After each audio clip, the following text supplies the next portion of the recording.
pessoal do B2B Credit Forum 2021. Você que está entrando aí na nossa plataforma pela primeira vez, ou quem já está acompanhando o evento do dia 14 ao dia 16 de setembro, ou quem já está assistindo aí depois do evento, eu quero dar as boas-vindas para você a mais um conteúdo à la carte que a gente está aqui complementando para dar uma visão geral para você de todo um ecossistema voltado para o ciclo de crédito B2B, com foco especial em PMEs esse ano, um evento que está super bacana, reunindo aí as lideranças desse segmento. Eu quero dar as boas-vindas para você, porque esse é mais um conteúdo, uma entrevista à la carte, e eu, Elane Cortez, diretora de desenvolvimento corporativo da CMS, tenho o prazer de ser a host de vocês em mais esse conteúdo, tá bom?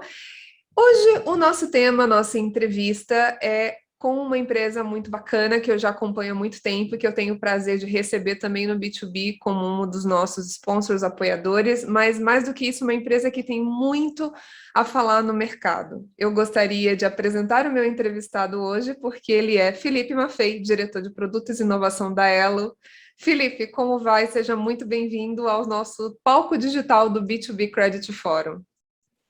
Olá, tudo bem? Prazer e obrigado pelo convite. É um prazer estar aqui com vocês. Eu que agradeço você estar aqui com a gente e agradeço a ela também por ajudar a gente a levar essa iniciativa do B2B Credit Forum para o nosso público, e porque eu acho que é um segmento que tem que ser discutido separadamente. Eu sempre digo que a gente começou, a gente há mais quase 20 anos fala de crédito no Brasil, mas a gente tem muito foco no B2C, e o B2B é um segmento, quando a gente volta para o crédito PJ, com uma particularidade tão dela, tão própria, que todo ciclo merecia, de fato, como a gente quis dar esse protagonismo, um evento com temáticas totalmente voltadas para eles. Eu imagino que a Elo também vê essa importância, né, Felipe? Sem dúvida nenhuma. A gente atua praticamente no mundo B2B2C, Uhum. e esse ecossistema para a gente é fundamental para tanto nossa atuação atual como na atuação futura, nossos planos aqui de crescimento. Perfeito. Felipe, eu sei que a Ela é uma empresa super conhecida aí, está mais de 10 anos no mercado, mas será que você pode apresentar um pouquinho resumido para os nossos participantes, falando sobre o surgimento da empresa, até porque ela surgiu da confluência aí de grandes bancos que às vezes têm culturas diferentes, né? Os números, alguns segmentos trabalhados. Resume um pouquinho quem é a Ela e o que que ela faz. Claro.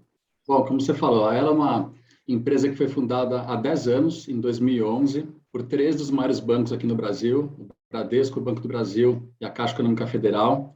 E o intuito desses três bancos, quando eles decidiram criar uma bandeira local, foi realmente ter uma alternativa às empresas internacionais que até então dominavam aqui o mercado de pagamentos no Brasil.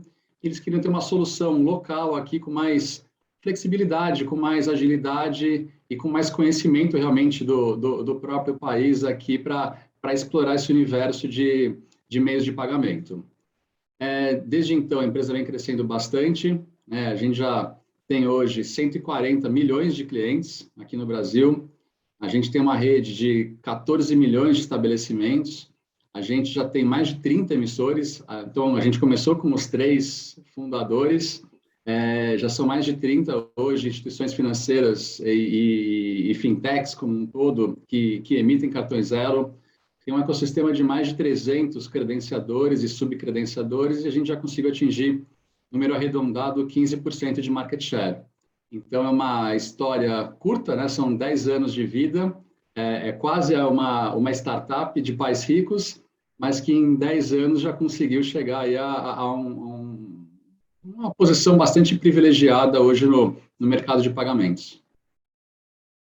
Bacana. Falando um pouquinho mais dessa questão até cultural, porque é óbvio que vocês, saindo de culturas diferenciadas, mas do mesmo segmento aí de banco privado, os três bancos, vocês têm uma origem, mas ganharam com o tempo uma marca muito independente, né? Que tem a própria característica. Ela é conhecida pela Elo, não pelas suas originantes.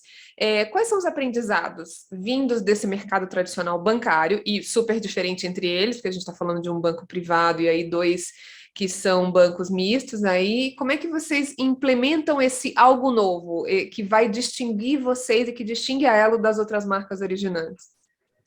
Essa é uma ótima pergunta, porque realmente não só os 3 sócios fundadores, né, são empresas super tradicionais, já super consolidadas no mercado, né, empresas centenárias no mercado tradicional, e a Elo tem sua cara própria, o que é muito legal. A gente tem total autonomia dos sócios para ter a nossa própria identidade, e a gente nasceu para ser diferente.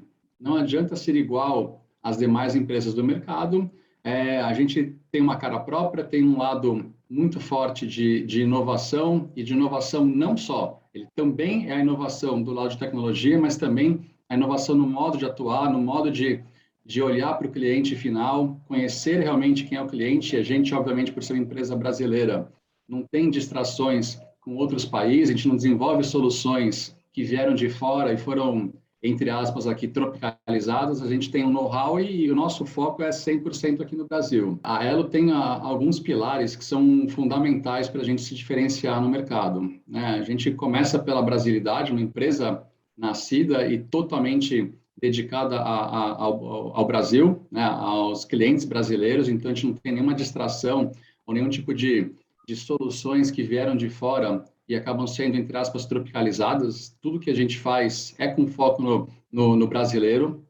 Então, a gente coloca muito isso no nosso DNA. A gente atua muito olhando para o nosso cliente final, olhando para as necessidades do público brasileiro, para o mercado brasileiro como um todo. A gente tem um outro ponto que é fundamental, que é a agilidade. A gente consegue, apesar de ser uma empresa grande, já passei os números, é uma empresa já com números bem robustos, mas a gente consegue se mexer muito rápido, a gente consegue atender demandas do mercado ou criar soluções e colocá-las no mercado de maneira muito ágil. Isso é um diferencial importantíssimo no mercado tão dinâmico quanto o nosso. É um mercado que, por mais que você tenha colocado com total razão que ele é um mercado tido como tradicional, mas ele vem em transformação já há algum tempo. O setor financeiro como um todo, e aí quando a gente olha, dá um detalhamento maior, no setor de meios de pagamento, se você olhar o mercado como ele era há 10 anos, quando a Elo foi fundada, e como ele é hoje, ele é irreconhecível, tanto na quantidade de players, nas soluções tecnológicas que estão disponíveis hoje para os clientes, né? Se você pensar que há 10 anos você tinha 2 credenciadores no mercado, hoje são 300. Você tinha poucos emissores, poucas instituições financeiras que dominavam o mercado. É óbvio que elas ainda têm uma posição muito relevante, mas hoje já está muito mais pulverizado. A gente tem uma série de novos players, né? Bancos digitais, fintechs, uma série de novos players que entraram aqui e trouxeram um nível de competição muito maior.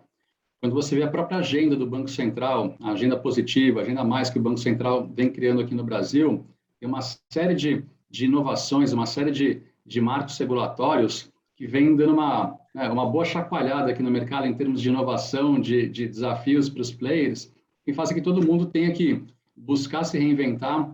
Você tem soluções, por exemplo, como o Pix, que foi implementado no ano passado e que deram um dinamismo maior e que, de uma certa forma, trouxeram uma parte da população que até então não era digitalizada. Eu não uso mais o termo bancarizada, que era muito forte no mercado, mas, no final, essas pessoas estavam à margem desse universo digital, usando dinheiro praticamente para suas movimentações financeiras.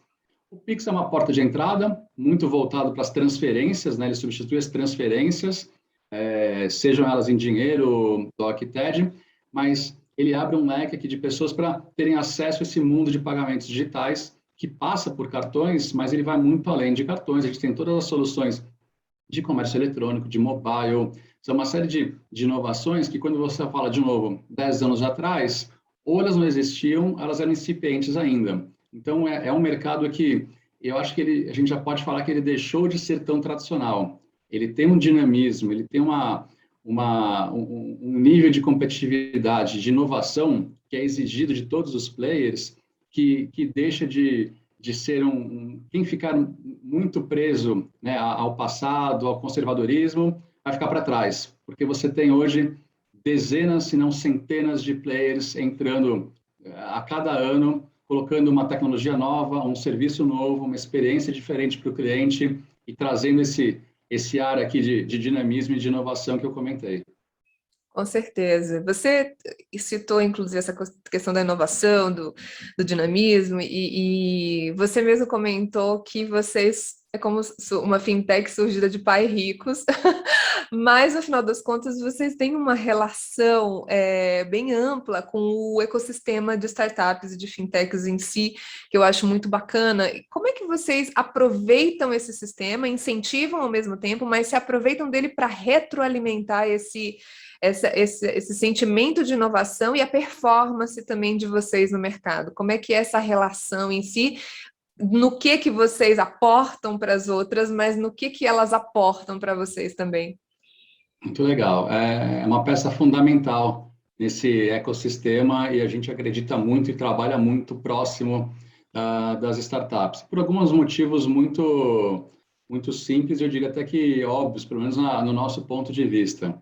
Né? Não adianta a gente aqui achar que fechados no escritório a gente vai construir as melhores soluções e a gente vai ter uma única visão sobre o mesmo tema, independente se é um problema, uma oportunidade, uma tendência, que a gente vai validar uma hipótese e que a gente, dentro do escritório, vai ter todas as respostas e vai ter um único ponto de vista, que é o ponto de vista, entre aspas, correto. Então, a gente, pelo contrário, a gente tem certeza que não é essa a resposta.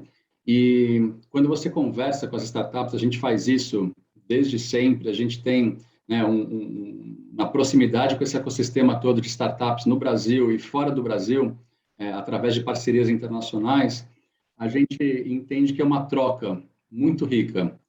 Obviamente, pela estrutura que a Aero tem, pelo conhecimento né, da indústria local e pelo esse ecossistema de parceiros que eu comentei, tanto no lado de emissão quanto no lado de aceitação né, com os credenciadores, a gente pode abrir um leque de possíveis parceiros de negócio para as startups, a gente pode fazer, e a gente faz, trabalhos de mentoria, a gente aproxima né, essas startups do nosso negócio, do negócio dos nossos parceiros. Então, tem aqui uma contribuição do nosso lado para as startups, mas tem a contrapartida que eu acho que ela é mais rica e que a gente aproveita muito disso, que é o aprendizado que elas trazem.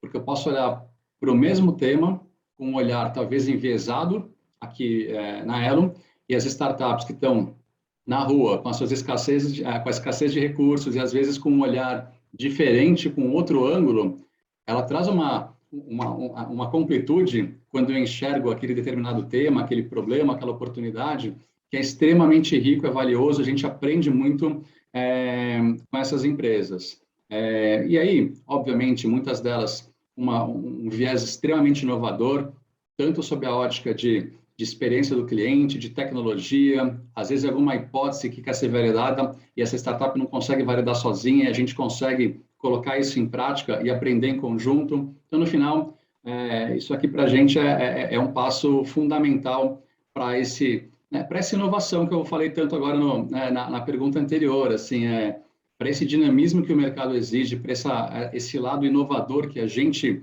tem no nosso DNA, a gente não vai fazer sozinho nunca, a gente não consegue, a gente não tem capacidade para isso. A gente precisa dessa proximidade com esse ecossistema de startups, a gente tem que estar muito próximo dessas empresas, capturar esse conhecimento e contribuir, e retribuir né, com as ferramentas que a gente tem hoje. Só para eu traduzir em números isso, nesses últimos 3 anos, a gente tem um programa de inovação aberta, a gente não faz nada aqui fechado no calabouço do escritório, no subsolo escondido. A gente tem esse plano de programa de inovação aberta. A gente já analisou profundamente mais de 300 startups.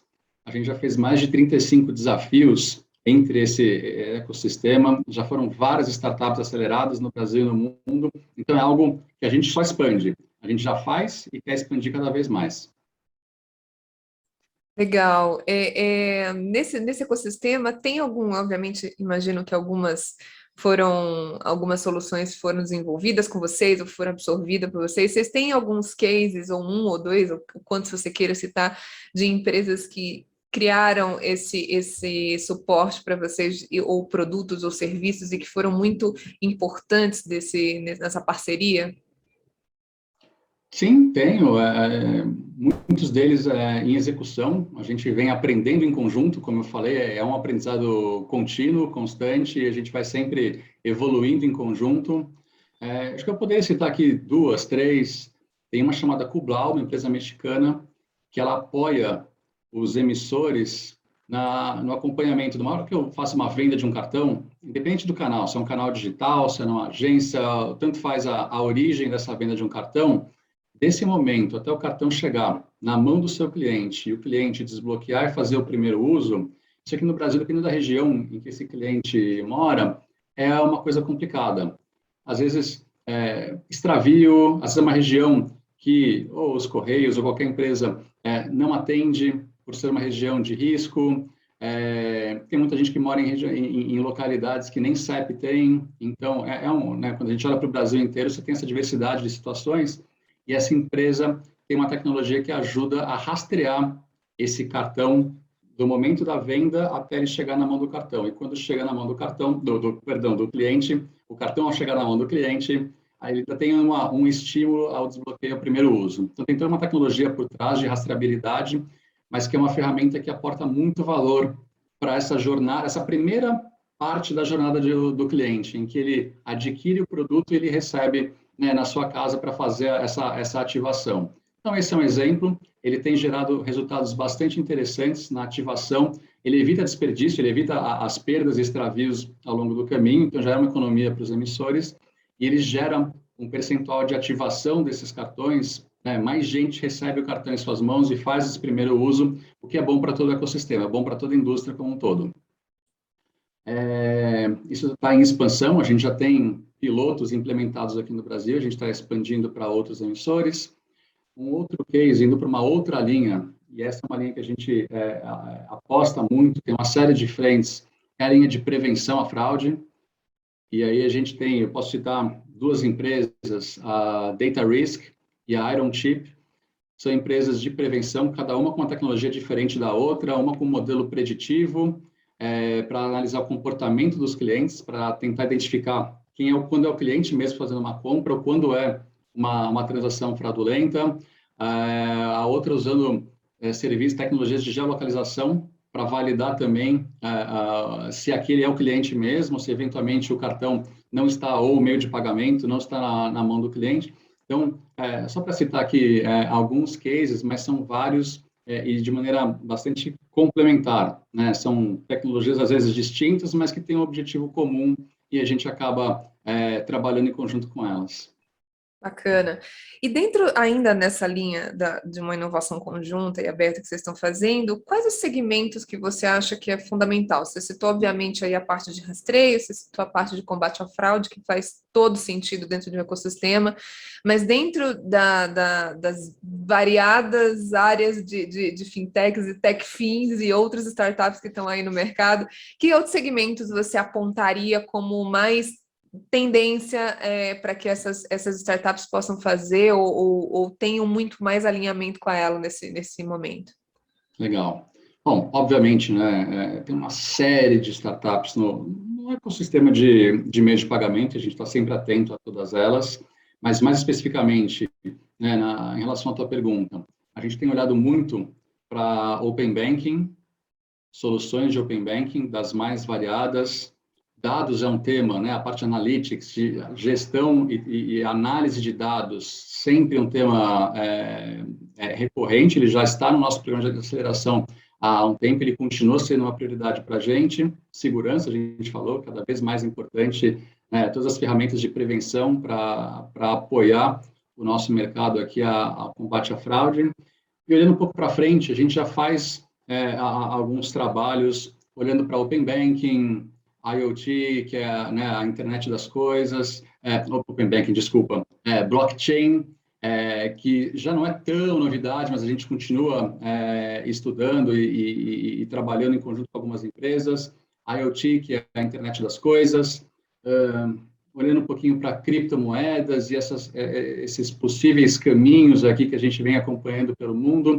Então, são temas variados que a gente tem olhado nesses últimos tempos. Legal. Obviamente, a área de pagamentos é o core business essencial de vocês e esse é um segmento, como você mesmo apontou, que sofreu uma transformação. Eu digo sofreu no sentido de também passou por ela, né? Ajudou a complementar uma transformação complexa no ecossistema financeiro, mas também passou por isso de uma maneira. Mas todo mundo acabou chegando num certo patamar hoje, onde todo mundo está falando uma mesma linguagem, praticamente, pelo menos as grandes empresas e as empresas que são pequenas, mas que estão acompanhando esse processo, está todo mundo chegando no mesmo momento. Então, assim, como é que se diferencia a partir de agora? Porque antigamente, como você mesmo falou, tinham duas empresas que faziam tal, e aí se diferenciar era um pouco mais fácil, até em termos de experiência de cliente. Eu lembro da chegada dos primeiros bancos digitais, por exemplo, que foi aquele alvoroço, inclusive para o mercado tradicional, para os bancos tradicionais, né? Nesse exato momento, a gente está falando, parece que sobre um mesmo patamar de inovação. O que é se diferenciar? O que é inovar a partir de agora? É tecnologia nova ou é realmente fazer um aprendizado contínuo dentro de um ecossistema que a gente não sabe exatamente ainda para onde vai? É uma pergunta interessante e difícil de responder, porque, no final das contas, acho que é um pouco do que você citou aqui. É uma mudança que para mim, ela está dada. Você falou de tecnologia. Praticamente hoje, todas as empresas passaram a ser, ou se não passaram, vão passar a ser empresas de tecnologia. Não como core business, né? A tecnologia, eu particularmente não vejo a tecnologia como fim, eu vejo ela como meio, né? As novas tecnologias que a gente vê surgir, seja no Brasil ou fora do Brasil, diariamente, fala, nossa, qual que é o próximo passo? Para onde vai isso, né? É, Elas só fazem sentido quando elas geram um propósito, elas geram algum tipo de melhoria para o cliente final. Eu fazer uma nova tecnologia por fazer, ou eu inovar no sentido mais amplo da palavra, sem algum propósito, fica uma coisa vazia.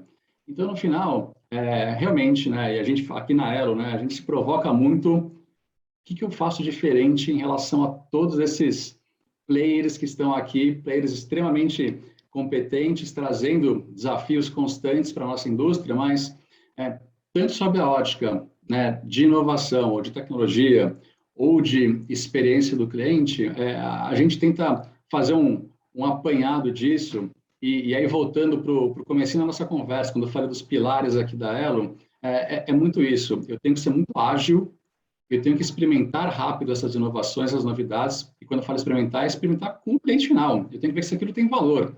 Porque eu posso achar a tecnologia maravilhosa, ela pode realmente ser alguma coisa, falar, uau, isso aqui é muito legal. Tem valor para o cliente? Porque se não tiver uma tecnologia que não tem sentido nenhum. A inovação, uau, nossa, isso aqui realmente é inovador. O cliente vê valor nisso?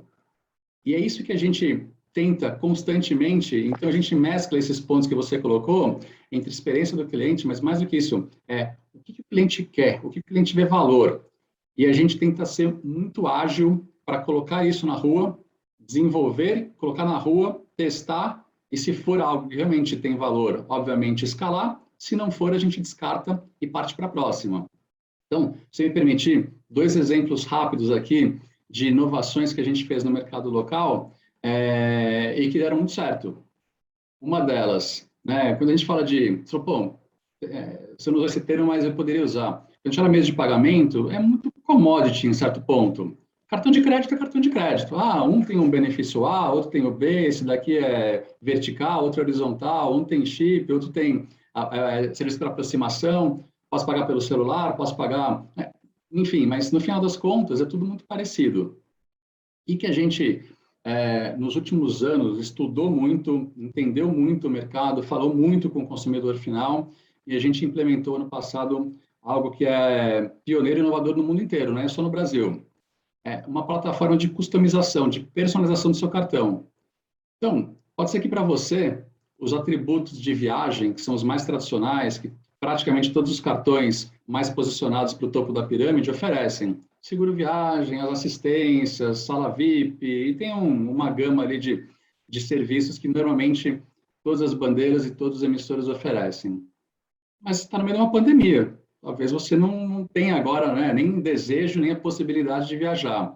Ou pode ser que você não seja uma viajante habitual. Por que você não pode escolher quais são os atributos do seu cartão? De repente você quer uma coisa mais para o dia a dia, e as pessoas querem. Isso daqui não sou eu achando. A gente fez muitas pesquisas, as pessoas falam, mas eu não viajo para fora todo ano, ou não tem nada para o dia a dia? A gente falou, tem. E a gente começou a disponibilizar uma série de serviços, como assistência residencial, assistência para animais domésticos, né, para pet, assistências para quem anda de bicicleta, então para bike, para carro, para moto, serviços de streaming. Durante a pandemia, que ficou muito forte, uma série de serviços online, cursos online, aula de inglês, leitura de livros infantis. Então, a gente foi ampliando o leque para benefícios não tradicionais, e mais do que isso, a gente criou uma plataforma chamada AluFlex, em que não é que eu tenho só um leque, e hoje a gente tem mais de 35 benefícios. Você, cliente, que tem um cartão Elo, você entra no nosso site e fala, eu não quero mais, eu vou exemplificar aqui, sala VIP, não quero, seguro viagem, eu quero streaming, eu quero um curso online para o meu filho, e eu quero assistência pet, porque eu tenho animal de estimação. E você configura o seu produto. Você pode ter o mesmo cartão que eu, do mesmo banco, a mesma variante, mas o seu você configurou para as suas necessidades de hoje. E eu vou configurar para as minhas. Pode ser que daqui a 6 meses acabou a pandemia, você fala, nossa, quer saber, eu quero viajar para fora. Você volta para lá e fala, agora eu não quero mais assistência pet, eu não quero mais curso online, eu quero os benefícios de viagem internacional. Então, você vai configurando pelo seu estilo, pela sua necessidade, pelo seu perfil e pelo seu momento de vida.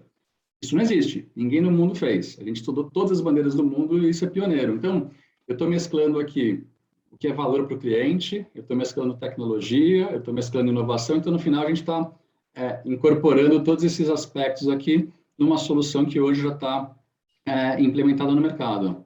E com algo relativamente simples, se você for pensar, não estou falando que é simplório, mas é simples em termos de implementação, mas ao mesmo tempo com uma geração de valor tão grande para quem realmente importa, que é só escutar as pessoas, é só escutar o que elas querem no final das contas, né? Então você não dá uma gama de benefícios que é única para todos, porque as pessoas não fazem parte de uma mesma caixinha no final das contas, né? Você Isso. acaba diferenciando. A gente fez a mesma coisa também para pessoa jurídica, que a pessoa jurídica é um empresário. E aí, as empresas têm necessidades diferentes. Então, a gente tem um pacote também, a escolha do pequeno empresário de benefícios também para suas empresas, mas muitas vezes o empresário, essa figura, ela se mistura. Eu quero benefícios para minha empresa, mas eu também quero cuidar da minha saúde mental, eu também quero fazer um curso, eu também quero streaming. Então, a gente foi também ouvindo, né, o segmento empresarial e mesclando o mesmo conceito, essa flexibilidade de quem escolhe é você, quem escolhe é o cliente, não é o emissor, não é a bandeira, não é ninguém. Quem sabe o que precisa para a sua empresa, para o seu negócio ou para a sua vida pessoal é a própria pessoa, é o próprio cliente. Então, a gente só transferiu o poder de decisão, né, para o cliente final. Acho que esse é um exemplo que empacota bem o que a gente conversou aqui. Se eu puder só listar mais um, que é um pouquinho diferente, porque ele tem muita tecnologia envolvida, mas ele também resolve um problema. O ano passado, por conta da pandemia, o governo colocou no mercado o tal do auxílio emergencial. Logo que ele foi disponibilizado para uma parcela grande da população, praticamente 55 milhões de pessoas, o que essas pessoas faziam? Né, por praticamente desespero, iam até as agências e faziam fila, no momento em que você tinha necessidade de distanciamento social. Como é que a gente quebrava isso? Como é que a pessoa não ia atrás de um caixa eletrônico para sacar o dinheiro? Precisava de uma solução digital que atendesse 5.500 municípios. Era impossível emitir cartão em questão de 55 milhões de cartões em uma semana, 2, 3 semanas. E aí a Elo, junto com a Caixa, a gente criou um ecossistema que a gente chama que é um hub de QR Code. Todo mundo tem celular. E todo celular tem câmera, consegue ler o tal QR Code, que vem crescendo, a gente vem acompanhando casos de utilização do QR Code aqui no Brasil em N situações. Eu consigo fazer com que a câmera dessas pessoas leia o QR Code da maquininha. Então, sem me alongar muito, a gente criou uma solução. No dia que a gente fez a primeira reunião com a Caixa e com o governo para apresentar essa ideia, até a primeira transação, em 18 dias. Em 18 dias, a gente conseguiu plugar, criar todo esse ecossistema aqui que unia, né? De um lado, os 55 milhões de beneficiários, do outro lado, a 8 milhões de estabelecimentos que hoje tem a maquininha que gera o tal QR Code.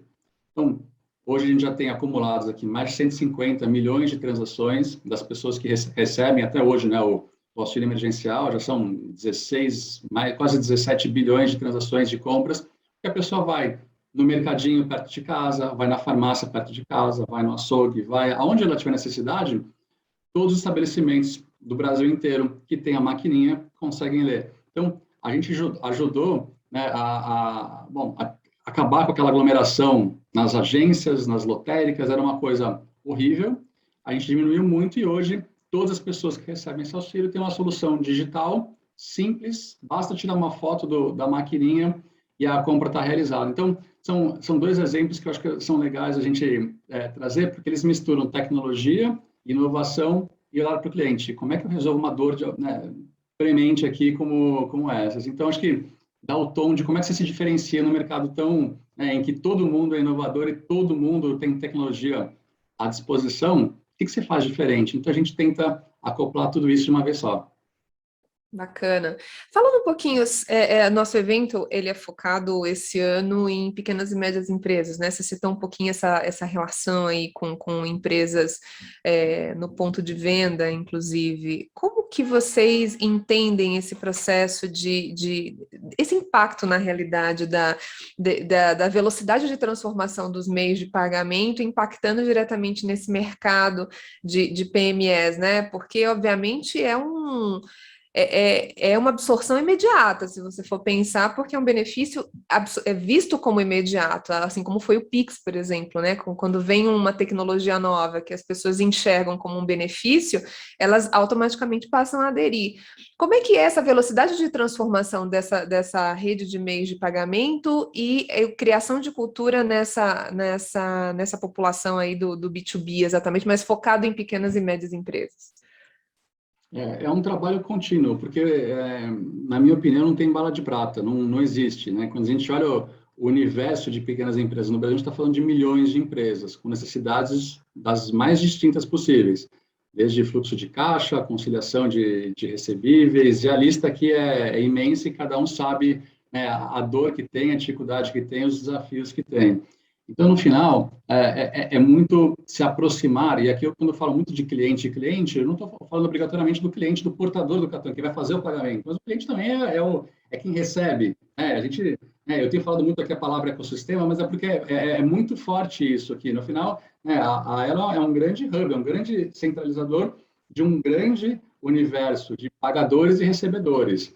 E estar próximo, né, dessas duas pontas, e no caso aqui, né, como você colocou, dos pequenos empresários que recebem e têm as suas necessidades, é fundamental. Então, a gente não enxerga uma bala de prata, uma solução mágica, uma tecnologia que vai revolucionar e vai atender todo mundo.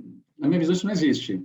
Agora, da mesma forma que eu citei esses dois exemplos, que eles atendem, né, o mundo pessoa física e o mundo pessoa jurídica, a gente tenta muito escutar o que tem de necessidade aqui no mercado, o que não está sendo atendido. A gente, obviamente, para escutar milhões de estabelecimentos, a gente tem uma parceria muito forte com os credenciadores e subcredenciadores, que tem essa relação direta, né, uma relação realmente até contratual com esse público, e a gente tenta suportar com dados, com ferramentas tecnológicas. Então, muitas vezes, a dor do pequeno empresário, do estabelecimento, não é obrigatoriamente financeira, mas ele quer saber de comportamento de cliente, comportamento de compra. Que clientes compram que produto, né, ou tendem a comprar, tem uma propensão maior de comprar que produto, em que hora do dia. Se é um segmento online, ou se é um estabelecimento online ou mundo físico, qual que é a maior incidência disso? Esses dados são muito ricos, né? Então, por um lado, tem as soluções financeiras de cash management ou coisa do gênero, de conciliação, de antecipação, fluxo de caixa, essas coisas. Tem um lado de dados que é muito forte, é muito rico, e a gente tem tentado cada vez mais se estruturar para oferecer esse tipo de conhecimento, esse tipo de informação sobre o cliente para toda essa massa de estabelecimentos. Soluções de prevenção à fraude, como a gente falou, é algo que é contínuo, o mercado, e infelizmente, né, o criminoso ele é muito criativo, ele é tão inovador quanto a gente, então a gente tem que estar sempre um passo aqui à frente e criar soluções que protejam o estabelecimento comercial, que protejam desses golpes, das fraudes que infelizmente acontecem em todo o segmento.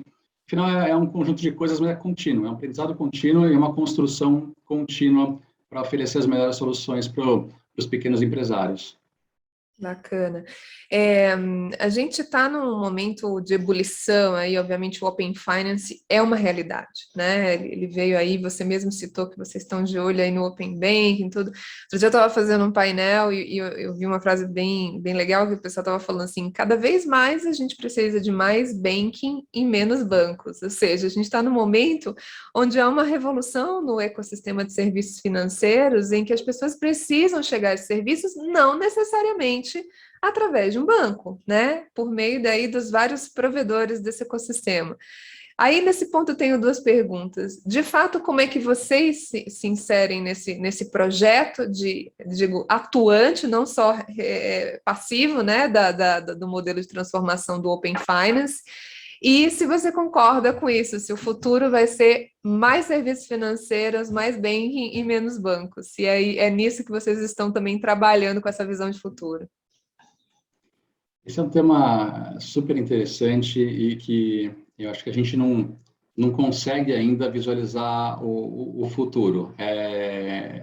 Precisa de muita bola de cristal aqui para a gente imaginar como é que vai estar o mercado daqui a 5, 10 anos, mesmo olhando para os mercados mais maduros, em que o Open Banking já é uma realidade há algum tempo, mas você vê caminhos distintos em cada mercado, e eu pelo menos vejo com excelentes olhos a iniciativa, né, aqui no Brasil. E a gente, né, eu estou falando de Open Bank, você falou de Open Finance, o que é uma mudança, já é uma expansão importante, e a gente aqui na Elo tem ido além. A gente criou aqui, não sei se criou ou se já é usado em algum outro lugar, mas a gente fala muito de Open Business, porque no final, a gente, no nosso segmento, a gente fala muito, né, Open Banking e Open Finance. Agora, não tem o Open Insurance, que já está sendo regulamentado aqui no Brasil, e daqui a pouco, assim, no final, tudo isso vai para o mesmo caminho, em que o poder, né, essas informações, elas são do cliente. E eu vou poder escolher serviços bancários ou financeiros, né, de novo, abrindo aqui o escopo cada vez mais, indo para investimentos e para planos de previdência e para seguros, e a lista não para. Então, no final, como é que eu, Elo, olho para isso tudo como, no final, tudo vai ser open, ou tende a ser open. Por isso que é essa expressão de open business. Ela vai muito além de serviços financeiros. É um horizonte infinito. Vai chegar num ponto que você pode escolher serviços como um à la carte, né? Como realmente um buffet. Exato. E nesse buffet, como você falou, você pode pegar serviços bancários ou financeiros, né? Misturando as suas duas perguntas, com serviços, né? De novo, agora falei de insurance, de seguros, mas com outros N produtos num cardápio, é um cardápio realmente amplo, e não simplesmente aqui é bancário, aqui é financeiro, aqui é seguro, aqui... Não, a gente enxerga isso daqui como realmente um negócio 100% aberto. Se vai acontecer em 3 anos, em 5, em 15, de novo, a futurologia, não vou fazer nenhum tipo de estimativa.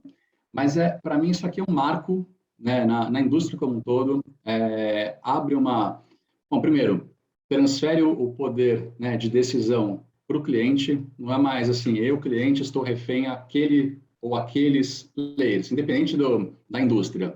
Não, eu sou o dono dos meus dados, das minhas informações, eu vou abrir o que eu quiser para quem quiser, obviamente com todos os padrões de segurança, respeitando o LGPD, mas no final, eu, cliente, decido se eu quero ficar com a instituição A, com a B, com a C, ou se eu quero disponibilizar minhas informações para todo o mercado e começar a consumir os produtos daqueles players que oferecem o melhor serviço. Mas sou eu escolhendo, né, nesse cardápio, como você falou, eu estou num buffet grandão e eu vou consumindo no único canal aqui todos esses produtos e serviços. Então, para mim é uma revolução.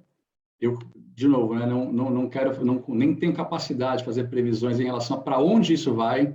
Né? Tem caminhos possíveis, mas é uma revolução no sentido extremamente positivo, e que pelo menos aqui a gente está muito empolgado e olhando isso com uma visão bastante otimista e achando que vai ser uma coisa bastante promissora no nosso mercado. Bacana. A gente está se aproximando do final, Felipe, e eu quero finalizar. Eu sei que você não falou que quer fazer futurologia, não vamos fazer futurologia, mas vamos falar de futurismo, que eu acho que são duas coisas diferentes. Vamos pensar que a gente está se transformando, mas a gente está indo por um caminho, né? Que a gente não sabe exatamente onde vai dar, mas a gente tem pistas muito fortes dos trajetos que a gente está seguindo. Nesse ponto, se você tivesse que apontar 3 tecnologias que são fundamentais para a gente chegar onde a gente quer chegar, seja lá onde for, quais seriam elas hoje que você apontaria como as mais importantes que as pessoas realmente, que esse mercado está trilhando, né? É bem difícil essa pergunta. Mesmo sendo futurismo, como você Ah, falou, Felipe, não era para ser fácil, nunca ia. é verdade.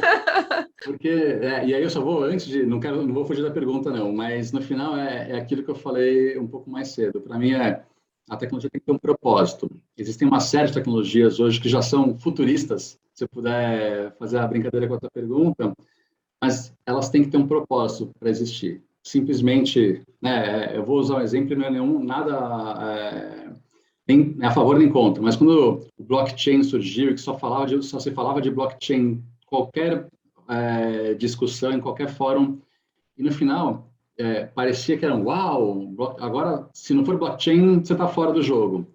E aos poucos as pessoas foram só assentando a ideia e falavam, olha, blockchain faz sentido e pode ser um caminho que vai realmente ter uma relevância muito grande nessas situações em que ela contribui e melhora o que já existe, depende se tecnologicamente falando, performance, segurança, tem uma série de aspectos aqui, mas tem outras que não obrigatoriamente o blockchain resolve, pelo contrário, tem outras tecnologias que atendem melhor às necessidades do mercado, do cliente final. Então, só estou colocando um pouco de contexto, assim, antes de listar algumas, e blockchain é uma que eu sim acredito que ela vai ter muita relevância no futuro não distante. Ela já existe, obviamente, já está implementada em uma série de mercados, em uma série de soluções, em diferentes níveis de escala, mas só a gente tomar cuidado com essas, assim, olha, a tendência é A, B e C. Por Mas eu acho que quê? muito disso que você está falando vem talvez de uma sequência da inovação que foi muito arrasadora, assim, a gente passou por um momento onde a inovação